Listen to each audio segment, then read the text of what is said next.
بسم اللہ الرحمن الرحیم۔ پروگرام اختلاف رائے کے ساتھ میں ہوں فخار کاظمی۔ کوئی مانے یا نہ مانے، اقتدار کی غلام گردشوں میں زبردست کشیدگی کا ماحول ہے۔ نواز شریف کی ایک تقریر نے اب تک ہنگامہ برپا کیا ہوا ہے اور ادارے یہ ثابت کرنے پر تلے ہیں کہ فوج کا سیاست سے کوئی تعلق نہیں، اور یہ سیاستدان ہیں جو دوڑے دوڑے فوج کے پاس چلے جاتے ہیں، ان سے ملاقاتیں کرتے ہیں اور ان سے امداد کے خواہ ہیں۔ تو کہنے والے یہ کہتے ہیں کہ اگلے 3 سے 4 ماہ حکومت کے لیے بہت بھاری ہے۔ چیخیں فی الحال دبی دبی ہیں، لیکن اگلے چند ہفتوں میں یہ چیخیں بلند ہو سکتی ہیں۔ حکومت اور اپوزیشن کی لڑائی میں اس وقت ادارے نشانہ بنے ہوئے ہیں۔ حکمران جماعت کی پوری کوشش ہے کہ اگر وہ اقتدار میں نہیں رہتے تو کسی اور کو بھی کھیلنے کا موقع نہیں دیں گے۔ ذرائع کا دعویٰ یہ ہے کہ دسمبر میں تبدیلیوں کا آغاز ہو جائے گا اور جنوری میں فیصلہ کن مرحلہ ہوگا۔ حکمران جماعت کی پوری کوشش ہے کہ وہ نواز شریف کے حالیہ بیانے کی آڑ لے کر مقتدر حلقوں کو ان کے سامنے کر دے، اور سلسلے میں سب سے زیادہ متحرک شیخ رشید نظر آتے ہیں، جن کے بارے میں یہ کہا جا رہا ہے کہ سب سے زیادہ ان کی اپنی نوکری خطرے میں ہے۔ کہتے تو یہ ہے کہ نادان دوست سے عقل مند دشمن بہتر ہوتا ہے، لیکن شیخ صاحب فوج کے لاکھ انکار کے باوجود یہ ثابت کرنے پر تل گئے ہیں کہ فوج کے بغیر سیاست نہیں ہوتی۔ سیاستدانوں کی عسکری قیادت سے ملاقاتیں کوئی نئی بات نہیں، ماضی میں اس کا بہت لمبا چوڑا ریکارڈ موجود ہے، لیکن ان ملاقاتوں کو نواز شریف کے اس سٹارز کو سبوتاژ کرنے کے لیے استعمال کرنے کی کوشش کی جا رہی ہے جو سول بالادستی کے حوالے سے ہے۔ نواز شریف پچھلی 2 دہائیوں سے اسی نظریے کے تحت سیاست کر رہے ہیں اور اس پر ڈٹے ہوئے ہیں۔ تو ذرائع کا دعویٰ یہ ہے کہ خان صاحب اور ان کے لانوں والوں کے درمیان تعلقات وہ نہیں ہیں جو ماضی میں تھے، لیکن اس کے باوجود وہ حکومت کو سپورٹ کر رہے ہیں۔ اس حوالے سے خان صاحب پر بھی کافی پریشر ہے اور خان صاحب کو اس وقت اپنا بیانیہ عوام کے سامنے پیش کرنے میں خاصی مشکلات کا سامنا ہے، لیکن شیخ رشید جس جارحانہ انداز میں میدان میں اترے ہوئے ہیں اور اپوزیشن کو دھمکیوں پر دھمکیاں دے رہے ہیں، وہ اصل حالات کی چغلی کھا رہے ہیں۔ کا کوئی آدمی نہیں اس سے ملا آرمی چیف سے، اور کہتی ہیں کہ نون سے چین نہیں نکلے گی۔ یہ اس سے بڑی کیا بات ہے جب ان کا چچا ملتا ہے، آصف ملتا ہے اور احسن ملتا ہے، وہ کہتا ہے کوئی نواز شریف کو پتہ نہیں تھا۔ نواز شریف کو پہلی ملاقات کا بھی نہیں پتہ تھا۔ میں نے اور شہباز شریف نے ایک ہی ٹیبل پہ بیٹھ کر کھانا کھایا، یہ پہلی ملاقات کی بات کر۔ یہ بتائیں کیا نواز شریف نے ضیاء الحق کی گود میں آنکھیں نہیں کھولی؟ یہ سب لوگ رابطوں میں ہیں۔ میں نے ابھی چیلنج کیا کہ فضل الرحمان سے لے کے بلاول تک، بلاول سب سے چھوٹا ہے، فضل الرحمان بزرگ ہیں میری نزدیک، میرے پیر بھائی ہیں، یہ آئیں اور یہ کہیں ہم رابطوں میں نہیں ہیں، ہماری ملاقاتیں نہیں ہیں، آپ مجھے بھی بلائیں، جو آپ سزا کہیں گے مجھے قبول ہو۔ دیکھیں وزیر اعظم اتنی کھلی باتیں ہوتی ہیں، وزیر اعظم کے سامنے لوگ کھل کے باتیں نہیں کر سکے۔ جتنی کھلی باتیں چیف اور D G I S I کے درمیان جب ممبر پارلیمانی لیڈر ہوتے ہیں وہ کھل کے باتیں کرتے ہیں، کھل کے اپنا مدعا بیان کرتے ہیں، اور وہاں اگر پرائم منسٹر بیٹھا ہو تو شاید اس میں کوئی نیا ایشو کھڑا ہو جائے۔ پاکستان کا پاور سینٹر پاک فوج ہے جو پاکستان کو جمہوریت سمیت آگے لے کر چلنا چاہتی ہے، اور اگر جمہوریت کو نقصان پہنچا تو سارے لوگ سن لیں شاہ زیب کے پروگرام میں، ٹانگوں کے نیچے سے ہاتھ ڈال کے دونوں کانوں کو ہاتھ لگائیں گے، یہ سیدھے سیدھے کان نہیں پکڑیں گے، یہ ٹانگوں کے نیچے سے ہاتھ جیسے مرغا بنتے ہیں ایسے مرغا بن جائیں گے اگر جمہوریت کو انہوں نے نقصان پہنچانے کی کوشش کی۔ ابھی تو بہت تھوڑے نام ہیں۔ میں نے آج فون کیا آئی ایس پی آر کو کہ مجھے نام ڈسکلوز کرنے پڑ رہے ہیں کیونکہ چینل مجھے جینے نہیں دے رہے۔ میں نے آج آئی ایس پی آر کو فون کیا ہے کہ میں اگر انہوں نے مجھے اس طرح ہر چینل میں آ کے انہوں نے ایسی باتیں کی تو میں بیچ چوراہے کے ہنڈیا پھوڑ دوں گا۔ میں کسی سے نہیں، یہ ڈرتے ہوں گے، ان کے مسئلے ہوں گے، میں کسی سے نہیں ڈرتا۔ صرف یہ ہے میں پاک فوج کو ایک عظیم ادارہ سمجھتا ہوں، آئی ایس آئی کو پاکستان کا دنیا کا عظیم ادارہ سمجھتا ہوں، اور میں سمجھتا ہوں جو ان کے خلاف لڑتا ہے وہ پاکستان کے خلاف لڑتا ہے۔ تو آپ نے اتنی ساری باتیں کی تو آئی ایس پی آر نے آپ کو کیا جواب دیا؟ ابھی تک جواب نہیں دیا، میں نے 2 فون کر بیٹھا ہوں۔ میں فیصل آباد میں بھی کر دوں گا، کراچی میں بھی کر دوں گا، لاہور میں بھی کر دوں گا۔ بہت شکریہ۔ تو لگتا ہی ہو کہ شیخ رشید اپوزیشن کو خوف زدہ کرنے کی کوشش کر رہے ہیں اور آنے والے حالات سے ڈرا رہے ہیں۔ دوسرے لفظوں میں یہ کہا جا رہا ہے کہ اگر معاملات سیدھی کروٹ نہ بیٹھے یا اونٹ سیدھی کروٹ نہ بیٹھا تو پھر تیسری قوت معاملات کو سنبھال سکتی ہے، اور پچھلے 2 سال سے اپوزیشن اسی حوالے سے یا اسی نظریے کے تحت سیاست میں زیادہ تجربات کرتی ہوئی نظر نہیں آتی کہ کہیں جمہوریت کو خطرہ لاحق نہ ہو، اور حکومت نے 94 ادویات کی قیمتوں میں 9 تا 262% تک اضافے کی منظوری دے دی۔ سرکاری نوٹیفیکیشن کے مطابق بخار، سر درد، امراض قلب، ملیریا، شوگر، گلے کی خراش اور فلو کی دوائیں مہنگی کر دی گئی۔ اس کے علاوہ اینٹی بائیوٹکس، پیٹ درد، آنکھ، کان، دانت، بو اور بلڈ انفیکشن کی ادویات کی قیمتیں بھی بڑھا دی گئیں۔ اس کے علاوہ یوٹیلیٹی سٹور پر اشیاء کی قیمتوں میں بھی اضافہ کر دیا گیا ہے۔ نوٹیفیکیشن کے مطابق کوکنگ آئل 17 روپے فی لیٹر اور گھی 4 روپے فی کلو، جبکہ برانڈڈ دودھ کا 1 لیٹر کا پیک 5 روپے تک مہنگا کر دیا گیا، جبکہ دودھ کے لیٹر کا پیک 147 سے بڑھا کر 155 روپے اور بچوں کے لیے سیریل کی قیمت میں 20 سے 38 روپے تک کا اضافہ کر دیا گیا ہے۔ نوٹیفیکیشن کے مطابق دودھ، ٹی وائٹنر اور کافی کی پرائس بھی بڑھا دی گئی ہیں، جبکہ برانڈڈ شیمپو کی قیمتوں میں 9 سے 20 روپے تک اضافہ کیا گیا ہے۔ 90 ملی گرام شیمپو کی بوتل 89 روپے سے بڑھ کر 98 روپے ہو گئی ہے۔ اس کے علاوہ کپڑے دھونے کی ڈٹرجنٹ کی قیمتوں میں بھی اضافہ کیا گیا ہے۔ اور سب سے پہلے بات کرتے ہیں کیپٹل ٹاک میں حامد میر گفتگو کر رہے ہیں، وزیر کے معاون خصوصی ہیں علی نواز ایوان اور شاہ نواز رانجھا، دیکھتے ہیں کہ کیا فرماتے ہیں۔ Watch this.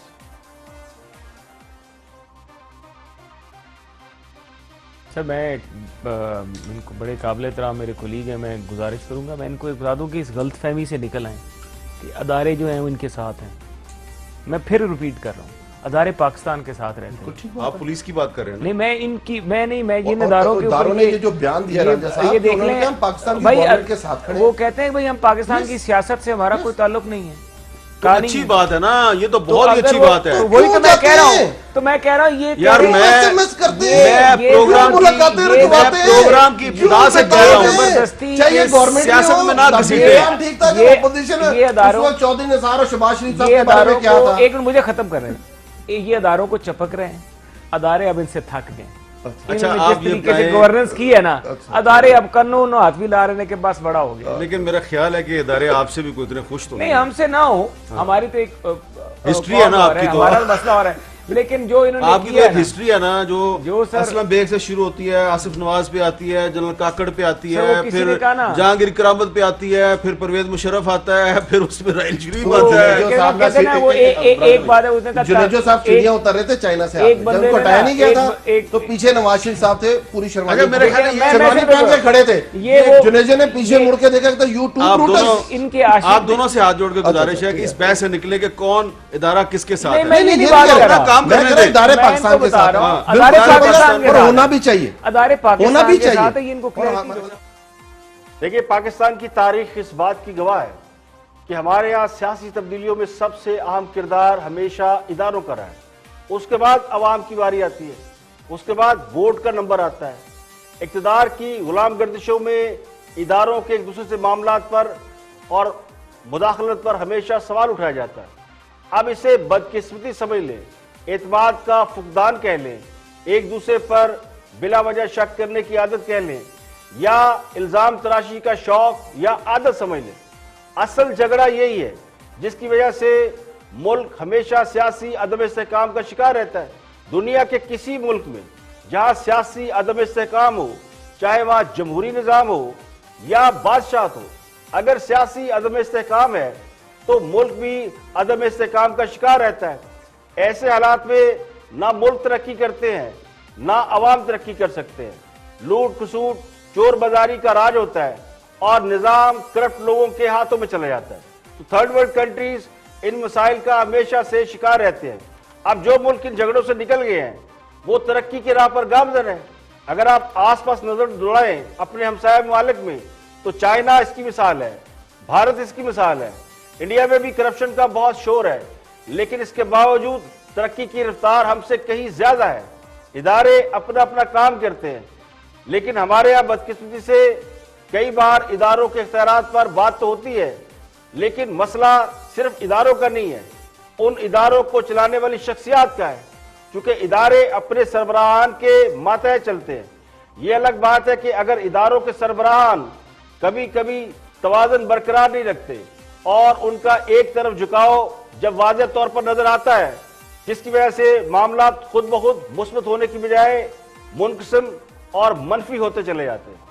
یہاں پہ لیں گے ایک بریک اور بریک کے بعد واپس آئیں گے اور بھی ہم موضوعات آپ کے ساتھ شیئر کریں گے. ہمارے ساتھ رہیے گا.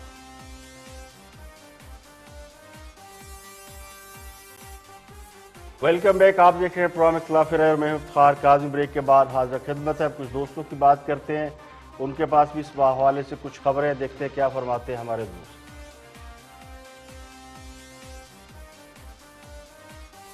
یہ خواجہ آصف صاحب کا جو صاحب ایک اور بھی چیز شیئر کر دوں, رہ نہ جائے. خواجہ آصف صاحب کو جب آرمی چیف نے کہا کہ آپ نے اس رات مجھے فون کیا تھا, تو ان کے ذہن میں تھا, انہوں نے 8 بجے یا 9 بجے کا ٹائم بتایا. تو خواجہ صاحب نے پھر آ کے بتایا کہ نہیں, رات 2 بجے میری بات ہوئی تھی. تو وہ پوری خبر یہ ہے کہ ان کا فون نہیں لیا جا رہا تھا. خواجہ آصف صاحب کا فون نہیں لیا جا رہا تھا. تو پھر آپ کے بھی بزرگ ہیں, میرے بھی بزرگ ہیں, ایک ریٹائرڈ ہیں آرمی آفیسر, پھر انہوں نے ان کو فون کیا کہ مہربانی کریں, میں نے ایک بہت ضروری بات کرنی ہے. انہیں کہ میری صرف 1 منٹ کی گزارش سن لیں. تو جس کے بعد وہ میسج کنوے ہوا اور خواجہ صاحب کا فون جو ہے وہ اٹینڈ ہوا, ورنہ تو خواجہ صاحب کا فون ہی اٹینڈ نہیں ہو رہا تھا. اور انہوں نے میں پورے وثوق سے کہہ رہا ہوں, انہوں نے بندے سر کوئی بندہ نہیں چھوڑا پچھلے جب سے پاناما شروع ہوا ہے اور آج تک. کوئی ریٹائرڈ بیوروکریٹ نہیں چھوڑا, کوئی ریٹائرڈ جرنیل نہیں چھوڑا, کوئی ریٹائرڈ جج نہیں چھوڑا جس کے پاس یہ گئے نہ ہوں کہ ہمارا مکہ کروا دیں. پچھلے 2 سال سے عوام کو یہ باور کرایا جا رہا ہے کہ خان صاحب کی ناکامیوں کی بڑی وجہ یہ ہے کہ نواز شریف نے جگہ جگہ اپنے لوگ بٹھائے ہوئے جو نواز شریف کو سپورٹ کر رہے ہیں. تو ایک طرف یہ کہتے ہیں کہ بیوروکریسی میں ان کے بندے ہیں, اداروں میں انہی کے لگائے ہوئے لوگ ہیں. حتیٰ کہ عدلیہ کے بعد ججوں کے بارے میں بھی یہ دعویٰ کیا گیا کہ وہ نون لیگ کے لگائے ہوئے ہیں, اسی لیے انہوں نے پورے نظام کو یرغمال بنا رکھا ہے.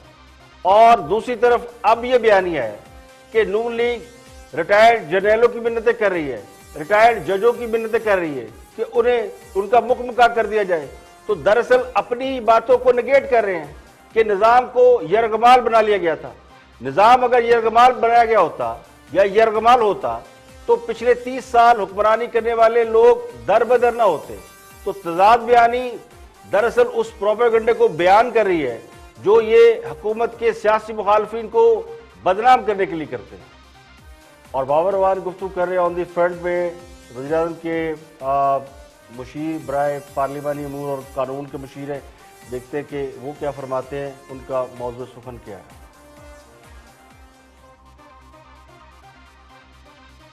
بابر بھائی ایک بات بتائیں لائٹر نوٹ میں بھی لیکن سیریس نوٹ میں بھی, نواز شریف کو لے کے عمران خان کیا سوچتے ہیں, مطلب کیا ان کی پرسیپشن؟ اب تو وہ نواز شریف سیاسی طور پہ ختم ہو چکے ہیں, لیکن اس کے باوجود لگتا یہ ہے یا یہ امپریشن دیا جاتا ہے نون لیگ کی طرف سے کہ عمران خان دن رات 24 گھنٹے 5 وقت نماز پڑھنے کے ساتھ ساتھ جو ہے وہ جب استغفر اللہ کی تسبیح کرتے ہیں تو وہ سوچتے ہیں کہ نواز شریف کی کیسے آج استثنی کرنی ہے. تو کیا کس طرح دیکھتے ہیں نواز شریف کو؟ پرائم منسٹر سے آپ تو ملتے رہتے ہیں, کیا پرسیپشن ہے ان کے بارے میں, کیا کر رہے ہیں ان کے ساتھ مزید؟ دیکھیں ایسی کئی ہستیاں ایسی ہوتی ہیں جو استغفر اللہ کرتی ہیں اور پھر ان کو لاہور بھی پڑھنی پڑتی ہے. میں کل جب نکلا نا کیبنٹ سے تو اگین آپ کے کیڈر کے لوگوں نے مجھے فون کرنے شروع کیے, تو انہوں نے کہا جی کہ نواز شریف کے بارے میں لفظ بھی یہ نہیں کیبنٹ میں آیا, لفظ بھی نہیں کیبنٹ میں آیا. اچھا اس کا سبب ہے وہ کس جگہ ریلیونٹ ہے؟ عمران خان کس بات کے اوپر اس وقت آپ کے علم میں ہی ہے کہ صبح سے لے کے شام تک جو پاکستان کی اکانومی ہے, پاکستان کے اندر ایز آف بزنس ہے, پاکستان کا گلوبل امیج ہے, کشمیر کا مسئلہ ہے اور پاکستان کی سیکیورٹی کے جو سارے ایشوز ہیں وہ چلتے رہتے ہیں, اور پھر ساتھ ساتھ یہ چلتا رہتا ہے کہ جو ہم نے دیا ہوا ہے منشور اس کے اوپر کس طرح سے ہم عمل درآمد کریں. تو یہ اگر ان کا یہ خیال ہے کہ کوئی ان کو یاد کرتا ہے تو ان کو صرف عدالتیں یاد کرتی ہیں, عدالتی ہرکارے ان کو یاد کرتے ہیں, آوازیں لگا لگا کے پکار. عمران خان یاد نہیں کر رہے نواز شریف کو. اور پھر ایک جی بتائیے. دیکھیں خان صاحب نواز شریف کو بھولے ہی کب ہے جو انہیں یاد کریں گے. نواز شریف تو پوری حکومت کے اعصاب پر سوار نظر آتے ہیں. اگر ایسا نہ ہوتا تو حکومت اپنے کاموں پر توجہ دے رہی ہوتی, لیکن جتنی توجہ خان صاحب اور ان کے وزراء نواز شریف پر لگاتے ہیں اس سے تو لگتا ہی ہے کہ خان صاحب نواز شریف کو بھولے ہی کب تھے جو انہیں یاد کریں گے. تو خان صاحب کی اگر